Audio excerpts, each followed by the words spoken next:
بسم الله الرحمن الرحيم الحمد لله نحمده ونستعينه ونستغفره ونعوذ بالله من شرور أنفسنا ومن سيئات أعمالنا من يهده الله فلا مضل له ومن يضلل فلا هادي له ونشهد أن لا إله إلا الله وحده لا شريك له ونشهد أن سيدنا ومولانا محمدا عبده ورسوله وصلى الله تعالى على خير خلقه محمد وآله وأصحابه وبارك وسلم تسليما أما بعد.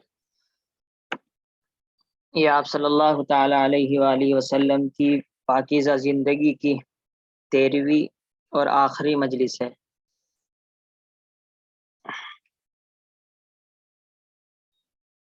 کل کا ہمارا سبق یہاں سے تھا جس کو ہم لوٹا لیتے ہیں کہ 25 ذی قعدہ یعنی 12واں مہینے میں 25 تاریخ کو 10 ہجری میں آپ صلی اللہ علیہ وسلم حج کے لیے تشریف لے گئے اور ذوالحلیفہ سے آپ نے احرام باندھا۔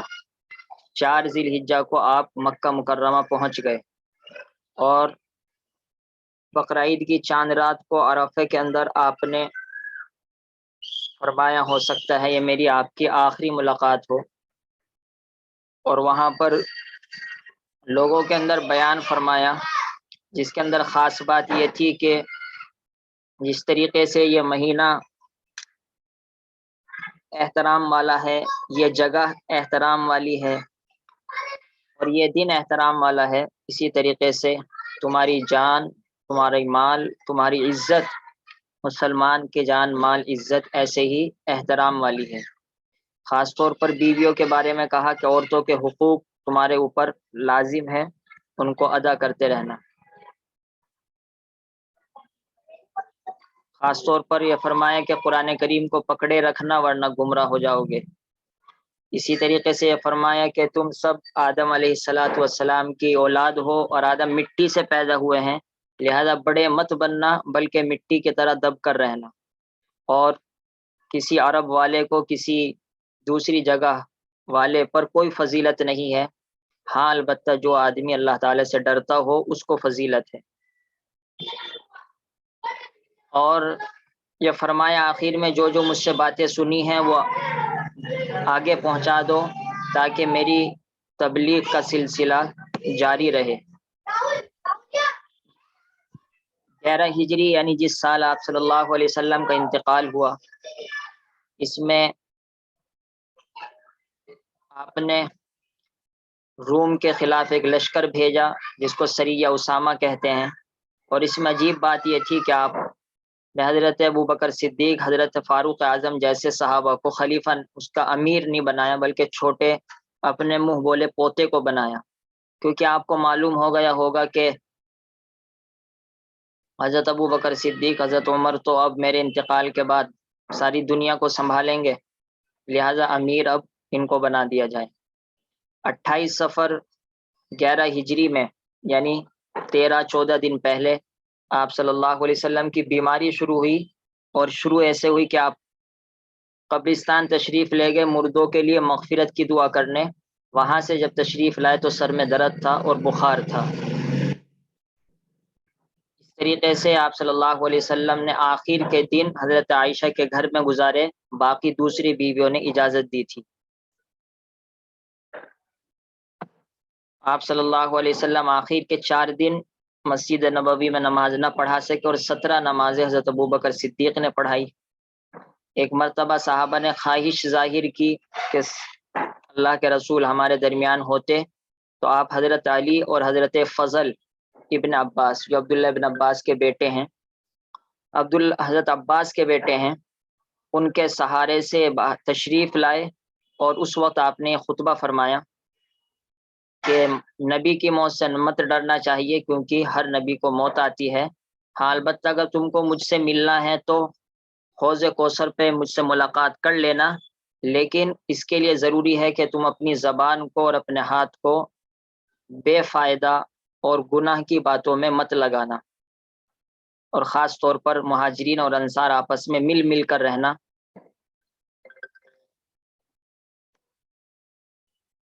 اور یہ بھی فرمایا کہ اگر اللہ تعالیٰ کی اطاعت کی جائے گی تو بادشاہ بھی تم لوگوں کا حق ادا کریں گے، ورنہ بادشاہ تم لوگوں کا حق ادا نہیں کریں گے۔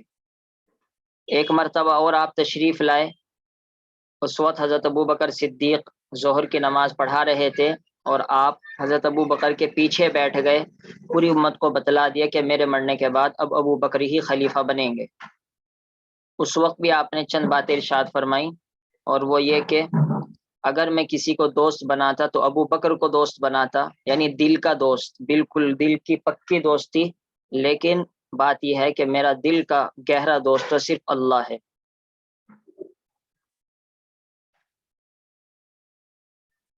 12 ربیع الاول کو آپ صلی اللہ تعالی علیہ وسلم کا انتقال ہوا، اور اسی 12 ربیع الاول کے دن صبح کی نماز میں آپ نے پردہ اٹھا کر صحابہ کی آخری زیارت کی، اور صحابہ نے نبی صلی اللہ علیہ وسلم کی آخری زیارت کی، مسکرا کر ملے۔ تو ہمارے نبی آخر میں بھی مسکرا کر گئے ہیں۔ اس طریقے سے آپ صلی اللہ تعالی علیہ وسلم کا ظہر کے وقت 12 ربیع الاول پیر کے دن 11 ہجری کو انتقال ہوا، اور آپ صلی اللہ تعالی علیہ وسلم دنیا سے تشریف لے گئے، لیکن آخر میں یہ فرماتے گئے کہ ایک تو میری قبر پر کوئی سجدہ نہ کرے ورنہ اس پر لعنت ہوگی، جس سے نکلتا ہے، اور دوسرے الصلاۃ نماز کی پابندی کرتے رہنا، نماز کی پابندی کرتے رہنا، یہ آپ کی آخری بالکل نصیحتیں ہیں۔ اس کے بعد صحابہ نے اپنا خلیفہ حضرت ابو بکر صدیق رضی اللہ تعالیٰ عنہ کو بنا لیا، اور سب صحابہ اس پر متفق ہو گئے، اور اس طریقے سے سب سے پہلے خلیفہ اور امیر المومنین حضرت ابو بکر صدیق رضی اللہ تعالیٰ عنہ کو بنایا گیا۔ آخر میں آپ صلی اللہ علیہ وسلم کی کچھ عادتیں، کچھ معجزات یہ بیان کیے گئے ہیں۔ آج کا سبق ہمارا یہیں سے ہے۔ آپ سب سے زیادہ شجاع اور بہادر تھے، چنانچہ صحابہ کہتے ہیں کہ جب گھمسان کی جنگ ہوتی تھی تو ہم نبی کے پیچھے آڑ لے کر لڑا کرتے تھے، یعنی آپ صلی اللہ علیہ وسلم آگے بہادروں کی طرح سب سے آگے جا کر لڑا کرتے تھے، اور صحابہ کہتے کہ ہم آپ کے آڑ میں رہ کر اپنے آپ کو بچایا کرتے تھے۔ ایسا ہونا چاہیے سردار۔ سب سے زیادہ سخی تھے، تو مشہور ہے کہ آپ صلی اللہ علیہ وسلم نے کبھی کسی کو منع نہیں فرمایا، بلکہ تو دے دیا کرتے تھے، یا پھر وعدہ کر لیا کرتے تھے کہ اب میرے پاس ہے نہیں تو بعد میں آ جانا۔ جب کبھی آپ سے کسی چیز کا سوال کیا جاتا تو فوراً عطا فرما دیتے تھے۔ سب سے زیادہ حلیم اور بردبار تھے۔ حلیم اور بردبار کے تو اتنے واقعات ہیں کہ اگر آپ سیرت پڑھیں گے تو 100 سے زیادہ واقعات کم سے کم ہوں گے۔ ایک دیہاتی نے آپ کے گردن پر جو چادر اوڑھ رکھی تھی اس کو کھینچی، جس کی وجہ سے آپ صلی اللہ علیہ وسلم کی گردن مبارک پر اس کا اثر آ گیا۔ چادر کو جب کوئی سختی کے ساتھ کھینچتا ہے تو گھسر سی لگ جاتی ہے، آپ کے گھسر لگ گئی، اور آپ صلی اللہ علیہ وسلم نے اس کو کچھ بھی نہیں کہا، اور وہ غلہ مانگنے کے لیے آیا تھا۔ آپ نے پھر کہا کہ اس کو غلہ دے دو، جو یہ غلہ اور گیہوں اور کھجور مانگ رہا ہے اس کو دے دو، اور اس کو کسی بات پر ڈانٹا بھی نہیں کہ تو نے میرے ساتھ کیا کیا۔ حالانکہ ایک مسلمان دوسرے مسلمان کے ساتھ ایسا کرے اس کو کوئی برداشت نہیں کرتا، اللہ کے رسول کے ساتھ کوئی ایسا کرے وہ بظاہر منافق ہوگا، صحابی تو ایسا کر نہیں سکتے۔ یہاں تک کہ صحابہ نے کفار کی ایک قوم کے متعلق آپ سے عرض کیا کہ ان کے لیے بد دعا فرمائیں۔ آپ نے فرمایا میں رحمت ہو کر آیا ہوں، عذاب بن کر نہیں آیا۔ آپ نے غزوہ احد کا واقعہ پڑھ ہی لیا کہ آپ صلی اللہ علیہ وسلم نے جہاں آپ کا چہرے سے خون بہ رہا ہے، لیکن آپ نے فرمایا اللہم اغفر لقومی فانہم لا یعلمون، اے اللہ میری اس کافر قوم کو بھی اس پر پکڑیے مت، اس لیے کہ یہ جانتی نہیں میں کون ہوں۔ آپ کے دندان مبارک شہید کر دیا گیا، یعنی دانت مبارک احد کے واقعے میں، مگر آپ اس وقت بھی ان کے لیے دعائے مغفرت ہی کرتے رہے۔ آپ سب سے زیادہ حیادار تھے، تو شرم مرد کے اندر ہو تو یہ کم ہوتی ہے عام طور پر، لیکن آپ صلی اللہ علیہ وسلم نوجوان لڑکی سے بھی زیادہ شرم رکھنے والے تھے۔ آپ کے زور میں تو لڑکیوں کے اندر شرم نہیں ہے۔ آپ کی نگاہ کسی کے چہرے پر ٹھہرتی نہ تھی، یعنی کسی کو مستقل نہیں دیکھتے تھے، کیونکہ آپ کا رعب بھی ایسا تھا کہ اگر آپ کسی کو دیکھتے تو اس کا پسینہ چھٹ جائے اس کو، اپنے ذاتی معاملات میں کسی سے انتقام نہ لیتے تھے، یعنی ایسا نہیں اگر بیوی نے کچھ بدتمیزی کی بات کہہ دی تو پھر اس کا بدلہ لے رہے ہیں۔ ہاں اگر اللہ کا حکم توڑ دیا اور اللہ نے کوئی فیصلہ کر رکھا ہے کہ اس حکم کے توڑنے پر یہ سزا دی جائے گی تو پھر اللہ کے نبی پھر وہ سزا جاری فرماتے تھے۔ یہ ہے آدمی کہ اپنے لیے بدلہ نہ لے، ہاں دین کی خاطر بولے، اور نہ غصے ہوتے تھے، اپنے لیے غصے نہ ہوتے تھے۔ دین کے حکم کو اگر کوئی ٹھکراتا پھر غصہ آ جایا کرتا تھا۔ آج کے دور میں بھی ہمارا یہی ہونا چاہیے کہ گناہوں پر غصہ آنا چاہیے، آدمی اپنی بنیاد پر غصہ نہ کرے۔ ہاں جب حدود خداوندی پر دست اندازی کا مطلب یعنی ان کو نظر انداز کیا جاتا تو آپ کو غصہ آ جاتا تھا، اور جب غصہ آتا تو پھر آپ کے سامنے کوئی ٹھہر نہیں سکتا تھا، کیوں؟ وہ غصہ اللہ کے لیے ہوتا تھا۔ تو اس کا مطلب ہے اگر کوئی بول رہا ہے وہ اللہ کے حکم کے مقابلے میں بول رہا ہے تو ظاہر سی بات ہے اب نبی کسی کی نہیں سن سکتے، اب اللہ کا حکم چلے گا، اب کسی صحابی کا کوئی رائے نہیں چلے گی۔ جب آپ کو دو کاموں میں اختیار دیا گیا تو ہمیشہ ان میں سے آسان کو اختیار فرمایا۔ اس سے ایک تو ہمیں بھی نصیحت ملتی ہے کہ آدمی چھوٹا بن کر رہے، اللہ کے سامنے اپنے آپ کو طاقتور نہ بن کے دکھائے، بلکہ غلام بن کر، عاجز بن کر رہے۔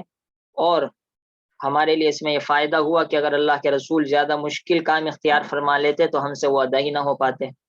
آپ نے کسی کھانے میں کبھی عیب نہیں نکالا، ہاں البتہ اگر سمجھانے کے لیے گھر والوں کو بتلانا ہو تو اس میں کوئی حرج کی بات نہیں۔ البتہ اگر مرغوب یعنی پسندیدہ ہوتا تو کھا لیتے، ورنہ چھوڑ دیا کرتے تھے۔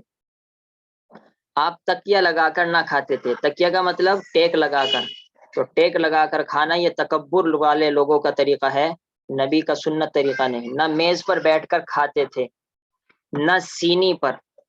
سینی کا مطلب وہی ہوتا ہے کہ چھوٹی سی میز جس کے چھوٹے چھوٹے پائے ہوں اور اوپر سے وہ ایک طرح کی تشتری ہو، اور نہ کبھی آپ کے لیے پتلی چپاتی پکائی گئی۔ پہلے زمانے میں کہاں، وہاں تو مدینے کے اندر گیہوں ہی نہیں ملتا تھا، جو کی روٹی بنتی تھی موٹی موٹی، اور آج کے دور میں تو عورتیں آٹا گوندتی ہیں اور اس سے پہلے اس کے چوکر وغیرہ نکال لیتی ہے جس کی وجہ سے وہ پتلی بنتی ہے۔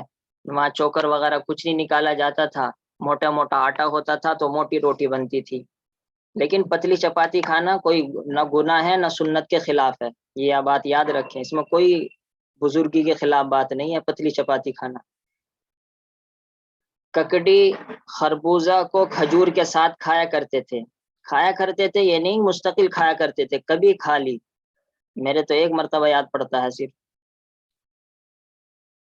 شہد اور تمام شیریں چیزوں کو تبان پسند فرماتے تھے، یعنی میٹھی چیزیں آپ کو پسند تھی۔ اور جو یہ مشہور ہے کہ کھانے کے بعد میٹھا سنت ہے، یہ صحیح بات نہیں ہے۔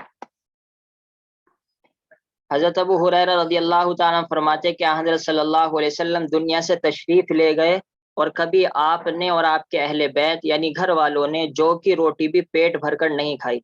جو کا تذکرہ اس وجہ سے کیا، میں نے آپ کو بتا دیا گیہوں تو ہوتے ہی نہیں تھے عرب مدینے میں، کبھی کبھی کہیں سے آ گئے تھوڑے بہت، تو جو کی روٹی زیادہ چلتی تھی، لیکن جو کی روٹی بھی آپ صلی اللہ علیہ وسلم نے پیٹ بھر کر نہیں کھائی۔ آپ کے گھر والوں پر 2 مہینے صاف اس طرح گزر جاتے تھے کہ چولہے میں آگ بھی جلانے کی نوبت نہ آتی تھی۔ پھر کیا کھاتے تھے؟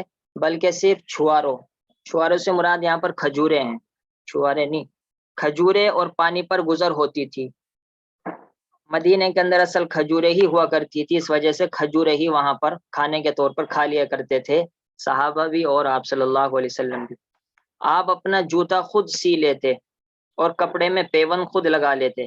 ایک تو اس میں مردوں کو نصیحت ملتی ہے کہ وہ اپنے گھر کے کام کر لیا کریں، یہ نہیں ہے کہ ہر کام اپنے گھر والوں ہی سے کرائیں۔ یہ بات الگ ہے کہ اصل ذمہ داری عورتوں ہی کی بنتی ہے گھر کے کام کرنے کی، لیکن مرد کو سیٹ بن کر نہیں بیٹھنا چاہیے کہ سارے کام وہی کرے گی، بیوی یا بہنیں۔ اور دوسری بات یہ عورتوں کو یہ نصیحت ملتی ہے کہ جب آپ صلی اللہ علیہ وسلم مرد ہو کر یہ چھوٹے چھوٹے کام کر رہے ہیں تو عورت جس کی ذمہ داری ہے گھر کے کام کرنا، تو اس کو تو خوشی خوشی یہ کام کرنے چاہیے تاکہ اس کو سنت کا ثواب بھی ملے۔ آپ صلی اللہ علیہ وسلم جب گھر کا کام کر رہے ہیں تو ہمیں بھی گھر کا کام کرنے پر یقیناً عورتوں کو ثواب ملے گا۔ اپنے اہل بیت کے کاروبار میں رہتے تھے۔ کاروبار کا مطلب بزنس نہیں ہے، یہاں پر بزنس تو آپ صلی اللہ علیہ وسلم نے کیا ہی نہیں۔ کاروبار کا مطلب ہے کام کاج میں رہتے تھے، یعنی بیوی اگر کچھ کر رہی ہے تو اس کے ساتھ ہاتھ بٹا دیا۔ ایسا نہیں ہے کہ بس بیوی ہی سب کچھ کرے گی اور گھر کا اندر ایک پانی کا گلاس بھی نہیں لیں گے، یہ سنت طریقے نہیں ہیں۔ ہاں اگر کوئی شوہر یا گھر کے آدمی کام میں لگے ہوئے ہیں تو پھر اب عورتوں ہی کو سبھی ان کی خدمت کرنی چاہیے۔ مریضوں کی عیادت کرتے تھے، تو یہ بھی سنت ہے۔ جب کوئی آدمی آپ کو دعوت دیتا تو خواہ وہ امیر ہوتا یا مفلس یعنی غریب ہوتا، اس کے یہاں تشریف لے جاتے۔ تو امیر غریب کا فرق نہیں ہے، بلکہ اگر فرق ہے تو شریعت کی بنیاد پر۔ مثال کے طور پر کوئی رسم کا کھانا ہے، جہاں کھانا نہ کھانا شریعت اجازت نہیں دیتی، کسی کا حرام مال ہے، کسی کا ملاوٹ مکس مال ہے، کوئی زکوٰۃ نہیں دیتا، تو اس طریقے کی چیزوں میں تو آدمی نہ جائے، یہ مسئلہ ہے۔ بعض مرتبہ آدمی کہتے ہیں کہ جی فلاں آدمی تو دعوتوں میں جاتے ہی نہیں، حالانکہ اللہ کے نبی تو جایا کرتے تھے۔ بھائی اللہ کے نبی صحابہ کے یہاں جایا کرتے تھے، پہلے صحابہ جیسے اپنا کھانا تو کرو، پہلے صحابہ جیسا اپنا کاروبار تو کرو۔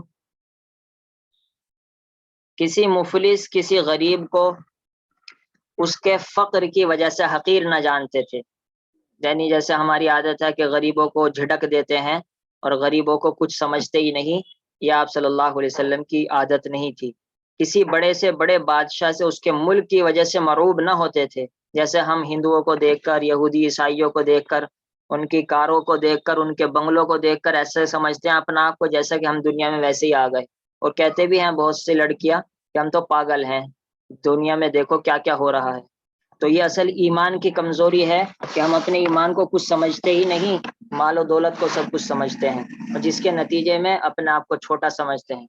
ہم چھوٹے نہیں، ساری دنیا کے یہودی عیسائی اور امریکہ اور انگلینڈ کے سارے مالدار جمع ہو جائے، ہمارے ایک جوتے کے قابل بھی نہیں ہے۔ ایمان والے کی حیثیت اتنی بڑی ہے کافروں کے مقابلے میں۔ اپنے پیچھے اپنے غلام وغیرہ کو سوار کر لیا کرتے تھے، یعنی عرب کے زمانے میں تو غلام بالکل نوکر چاکر رہا کرتا تھا، لیکن آپ صلی اللہ علیہ وسلم اس کو اپنے برابر کا ساتھ دیا کرتے تھے۔ ہمارے یہاں بہت سے گھروں میں کام کرنے والی آتی ہیں، ان کو ایسے بہت سے ڈانٹتے ہیں جیسے وہ کسی کی اولاد ہی نہ ہو۔ بچے اگر پڑھنے آتے ہیں ان کو ایسا بھنگی بنا دیتے ہیں بعض مرتبہ جیسے وہ بیچارے پتہ نہیں کیا ہم نے ان کو خرید لیا ہو۔ یہ سب سنت کے خلاف طریقے ہیں۔ موٹے کپڑے پہنتے تھے، یعنی بہت فیشن فوشن کے چکر میں آپ نہیں رہا کرتے تھے، سیدھے سادے اور گھٹے ہوئے جوتے پہن لیتے تھے، یعنی جو جوتے اچھے بھی نہ ہوتے تھے وہ بھی پہن لیا کرتے تھے۔ یہ نہیں ہے کہ ہمیں تو فیشن پورا کرنا ہے، اس کی وجہ سے چاہے گھر میں لڑائی کرنی پڑ جائے۔ سفید کپڑے آپ کو سب سے زیادہ پسند تھے، اس کا مطلب یہ نہیں ہے کہ آپ نے دوسرا کلر پہنا ہی نہیں، کالے کپڑے بھی آپ نے پہنے ہیں اور دوسرے کپڑے بھی آپ نے کلر کے پہنے ہیں، اور یہ سفید کپڑے عورتوں کے مردوں کے لیے زیادہ پسندیدہ ہے، عورتوں کے لیے رنگین پسندیدہ ہے۔ کثرت سے اللہ تعالیٰ کا ذکر فرماتے تھے، یعنی چلتے پھرتے، بیکار باتوں سے اجتناب فرماتے تھے، نماز کو طویل یعنی لمبا پڑھتے تھے اور خطبے کو مختصر پڑھتے تھے۔ آج ہمارا حالیہ بیان لمبے لمبے ہوتے ہیں اور نماز فٹافٹ فٹافٹ۔ غلاموں اور مفلسوں یعنی غریبوں کے ساتھ چلنے پھرنے سے پرہیز نہ فرماتے تھے، یعنی اگر کسی غریب نے کہا کہ میرے ساتھ وہاں چلو مجھے ضرورت ہے تو آپ چل دیا کرتے تھے۔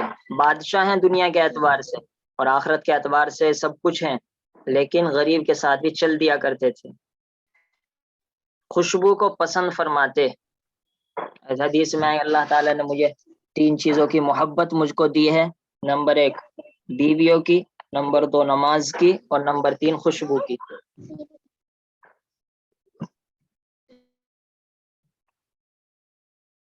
بدبو سے نفرت فرماتے تھے، تو آدمی اس وجہ سے عطر استعمال کرے، خوشبو استعمال کرے تو یہ بھی سنت ہے، لیکن یاد رکھے لڑکیوں کے لیے، عورتوں کے لیے ایسی خوشبو استعمال کرنا جس کی خوشبو لوگوں کو آئے اور باہر نکلنا یہ ناجائز ہے۔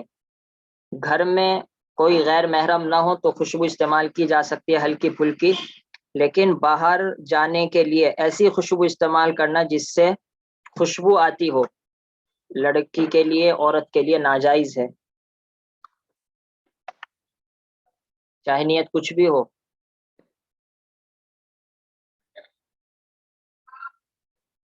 اگر خوشبو نہیں آ رہی اور اندر ہی اندر ہے وہ، تو پھر ناجائز نہیں ہوگی۔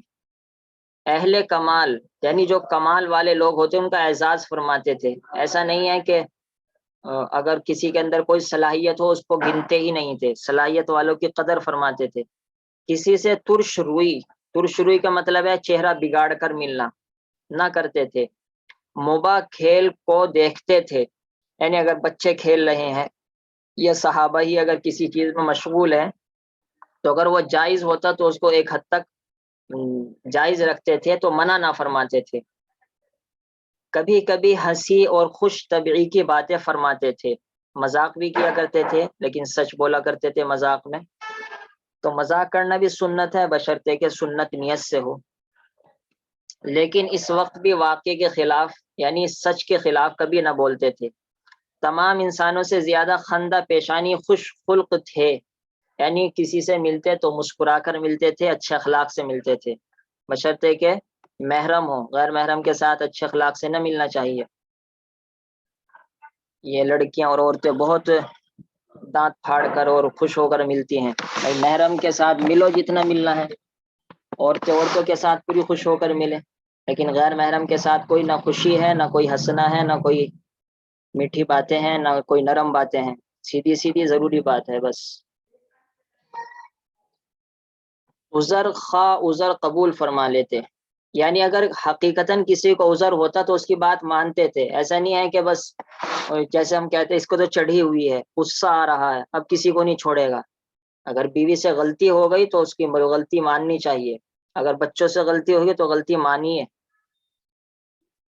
حضرت عائشہ فرماتی ہیں آپ کا خلق قرآن مجید تھا، یعنی جس چیز کو قرآن پسند کرتا اس کو آپ بھی پسند فرماتے، اور جس کو قرآن پسند نہ کرتا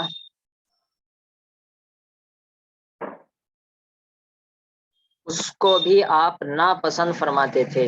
یعنی قرآن نے جو زندگی بیان کیا وہ زندگی اگر کسی کو دیکھنی ہو تو ہمارے نبی کے اندر موجود تھی۔ یہ ہے کہ آپ صلی اللہ علیہ وسلم کا خلق قرآن تھا۔ حضرت انس رضی اللہ تعالیٰ عنہ فرماتے کہ میں نے آپ کی خوشبو سے بہتر کبھی کوئی خوشبو نہیں سوکھی۔ خوشبو کا مطلب یعنی آپ کے پسینے کی خوشبو، یہ نہیں جو آپ خوشبو استعمال فرماتے تھے وہ نہیں، آپ کے پسینے کی خوشبو یا آپ کے جسم مبارک سے جو خوشبو آتی تھی اس کے مقابلے میں عود اور عنبر کی کوئی حیثیت نہیں رہتی۔ بلکہ صحابہ فرماتے ہیں کہ جس گلی سے آپ جاتے، راستے سے جاتے، کچھ دیر کے بعد، کچھ گھنٹوں کے بعد اگر آدمی وہاں سے جاتا تو پتہ لگ جایا کرتا تھا کہ آپ صلی اللہ علیہ وسلم یہاں سے گزرے تھے۔ تو یہ تو آپ کی پیاری پیاری عادتیں اور سنتیں تھی۔ اب معجزات کا بیان ہے۔ معجزات کیسے؟ ایسی چیزیں جو سامنے والے کو عاجز کر دے اور سامنے والا اس بات کا اقرار کرے کہ ہاں یہ شخص عام انسان نہیں بلکہ اس کے ساتھ اللہ کی مدد ہے اور یہ آدمی نبی ہے، اس کو معجزہ کہتے ہیں۔ دنیاوی بادشاہ جب کسی کو اپنی طرف سے کسی صوبے کا عامل یعنی گورنر بنا کر بھیجتے ہیں تو اس کے ساتھ کچھ نشانیاں ایسی دی جاتی ہے جن کو دیکھ کر لوگوں کو اس کی گورنری کا یقین آ جائے۔ مثلا کچھ حشم و خدم یعنی خادم اور فوج اور وہ اختیارات جن کو عام رعایا نافذ نہیں کر سکتی، یعنی عام پبلک نہیں کر سکتی، لیکن پولیس آفیسر یا نیتا، M P, M L A وہ کام کر لیتے ہیں، جس سے پتہ لگتا ہے کہ یہ عام پبلک کے مقابلے میں الگ شان رکھتے ہیں۔ اسی طرح خدا تعالیٰ کے رسول جب دنیا میں تشریف لاتے ہیں تو ان کے ساتھ صدق، دیانت اور حسن خلق اور جملہ کمالات بشریہ کی نشانیوں کے ساتھ ایک قوت باہرہ بھی ہوتی ہے، یعنی سب اچھے اخلاق اور سب اعلیٰ درجے کی عادتیں تو نبیوں میں ہوتی ہی ہیں، ساتھ ساتھ ایسی چیزیں بھی ہوتی ہیں جس کو دیکھ کر پکے سے پکا جھوٹا کافر بھی دل سے ماننے پر مجبور ہو جاتا ہے کہ یہ آدمی اللہ کا نبی ہے، جس کے ذریعے سے معاندین یعنی ہٹ دھرمی کرنے والوں کی گردنیں جھک جاتی ہیں۔ اور اسی وقت قاہرہ اور فوق العادت اختیارات کا نام معجزات اور خرق عادت ہے۔ فوق العادت یعنی عادت سے ہٹ کر، عادت تو یہ ہے کہ درخت نہیں بولتا لیکن اللہ کے نبی کے لیے درخت بولے، عادت تو یہ ہے کہ پتھر اور کنکری نہیں بولتی، لیکن اللہ کے نبی کے لیے کنکریوں نے لا الہ الا اللہ کافروں کو سنایا. یہ ہے عادت سے اوپر والی باتیں. خرق عادت کا مطلب بھی ہے کہ عادت کو پھاڑ دینا، یعنی عادت تو وہ ہے لیکن عادت کے خلاف نبی کے لیے کام ہوتے ہیں، انہیں کو معجزہ کہتے ہیں.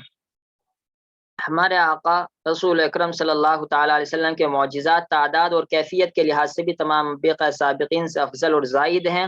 پہلے انبیاء علیہ السلام کے معجزات ان کی مقدس ہستیوں تک محبوب تھے، اور حضرت صلی اللہ علیہ وسلم کو معجزہ قرآن آج بھی ہر مسلمان کے ہاتھ میں ہے. یہ قرآن سب سے بڑا معجزہ ہے. مثال کے طور پر قرآن نے کہا کہ فرعون کی لاش ہم باقی رکھیں گے.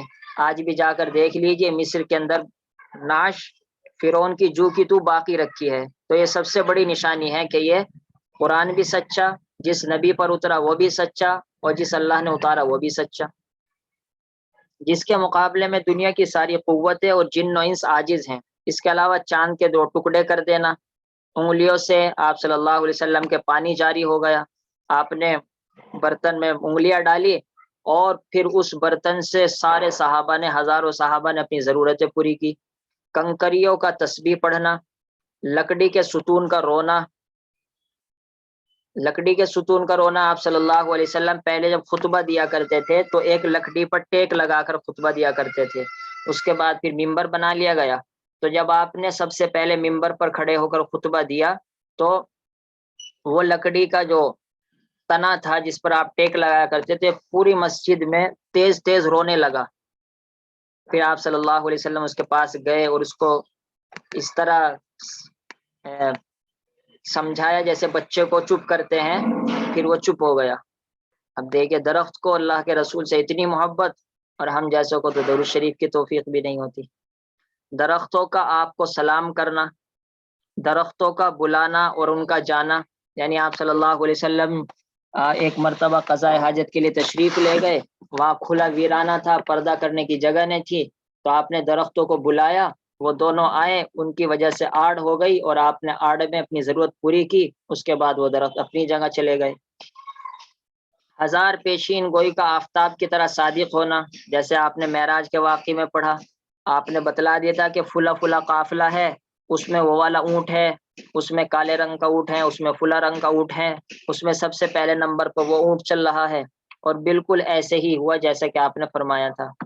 ہزاروں معجزات ہیں جو نہ صرف آیات اور صحیح حدیث میں وارد ہیں بلکہ بہت سے کفار کی شہادت سے بھی ثابت ہوتے ہیں، جن کو علماء متقدمین و متاخرین مستقل تصانیف میں ثابت کیا ہے. علامہ سیوطی کی خصائص کبریٰ اور متاخرین میں رسالہ الکلام المبین اردو اسی مضمون میں لکھی گئی ہے. آپ صلی اللہ علیہ وسلم کے معجزات اس طرح کی کتابیں آتی ہیں، مگر اس مختصر رسالے میں اس تفصیل کی گنجائش نہیں، اس لیے بس اسی قدر پر اکتفا کیا جاتا ہے. اس کے بعد انہوں نے 40 حدیثیں بیان کی ہیں مفتی شفیع صاحب رحمۃ اللہ علیہ نے، تو وہ تو ہم نہیں پڑھیں گے، البتہ آپ پڑھ سکتے ہیں، اور چھوٹی چھوٹی حدیثیں ہیں، آپ ان کو یاد بھی کر سکتے ہیں. 40 حدیثیں پڑھنے پر خوشی کی بات بھی آتی ہے حدیثوں میں، اس وجہ سے آپ ان کو پڑھ سکتے ہیں. چھوٹی چھوٹی سی حدیثیں، انما الاعمال بالنیات، حق المسلم المسلم خمس.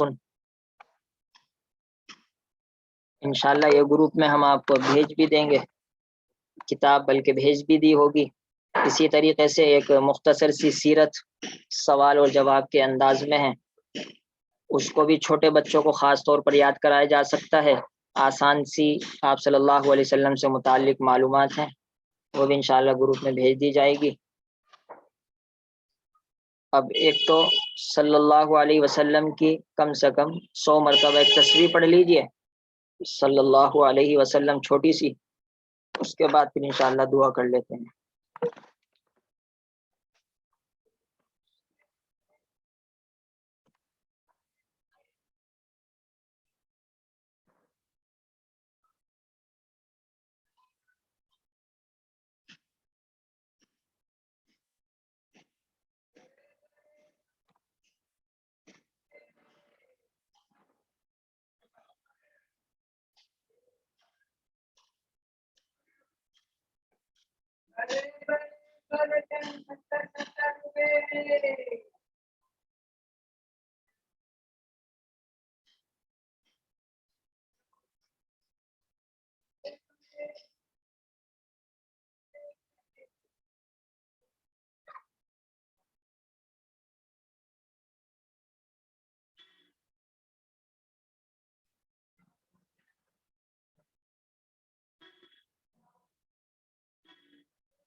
الحمد لله رب العالمين الرحمن الرحيم الرحمن الرحيم الرحمن الرحيم مالك يوم الدين إياك نعبد وإياك نستعين إياك نعبد وإياك نستعين إياك نعبد وإياك نستعين اهدنا الصراط المستقيم صراط الذين أنعمت عليهم غير المغضوب عليهم ولا الضالين اللهم صل على سيدنا محمد وعلى آل سيدنا محمد وبارك وسلم جزا اللہ عنا محمد ما هو اہلو۔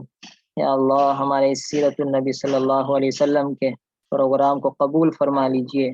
یا اللہ اس کو اپنی بارگاہ میں قبول فرما لیجئے۔ یا اللہ اس کی برکت سے ہمارے دل میں اپنے نبی صلی اللہ علیہ وسلم کی محبت اتار دیجئے۔ یا اللہ ہمارے نبی نے ہمارے لیے کیا کیا برداشت کیا۔ یا اللہ طائف میں پتھر کھائے، یا اللہ احد میں اپنے دانت شہید کروائے، یا اللہ اپنا خون بہوایا، یا اللہ اپنے صحابہ کو شہید کروایا۔ یا اللہ ہم نے تو آپ کے نبی کا ذرہ کا برابر بھی حق ادا نہیں کیا۔ یا اللہ ہم کو معاف فرما دیجئے۔ یا اللہ ہم کو معاف فرما دیجئے۔ یا اللہ ہم کو اپنے نبی کا حق ادا کرنے کی توفیق عطا فرما۔ یا اللہ ہم کو ہمارے نبی سے سچی محبت کرنے کی توفیق عطا فرما۔ یا اللہ ساری دنیا سے بڑھ کر اپنے نبی کی محبت ہمارے دل میں اتار دیجئے۔ یا اللہ ہم اپنے نبی کا دیوانہ بننا چاہتے ہیں۔ یا اللہ ہماری مدد فرما دیجئے۔ یا اللہ پوری زندگی سنت پر عمل کرنے کی توفیق عطا فرما۔ یا اللہ آپ صلی اللہ علیہ وسلم کی خام میں بھی زیارت نصیب فرما۔ یا اللہ آپ صلی اللہ علیہ وسلم کے ہاتھ مبارک سے جامع کوثر نصیب فرما۔ یا اللہ ہم اس قابل نہیں آپ صلی اللہ علیہ وسلم کی ہمارے سے ملاقات ہو، لیکن یا اللہ آپ ہمیں اس قابل بنا دیجئے۔ یا اللہ آپ ہمیں اس قابل بنا دیجئے۔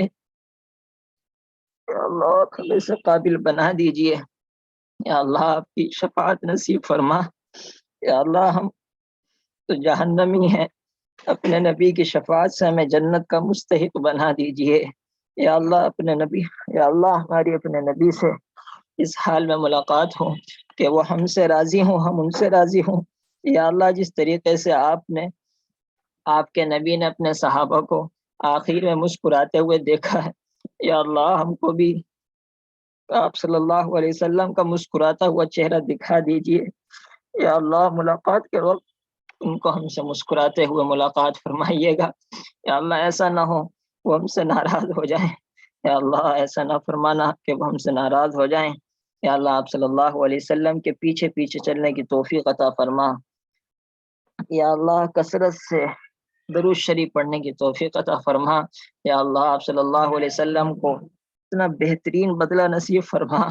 یا اللہ جو آج تک کسی نے اپنے نبی کو نہ پہنچایا ہو، یا اللہ ہماری طرف سے ان کو بہترین بدلہ نصیب فرما۔ یا اللہ آپ صلی اللہ تعالیٰ علیہ وسلم کی محبت عطا فرما دیجئے، آپ کے غلامی یا اللہ آپ کا عشق نصیب فرما۔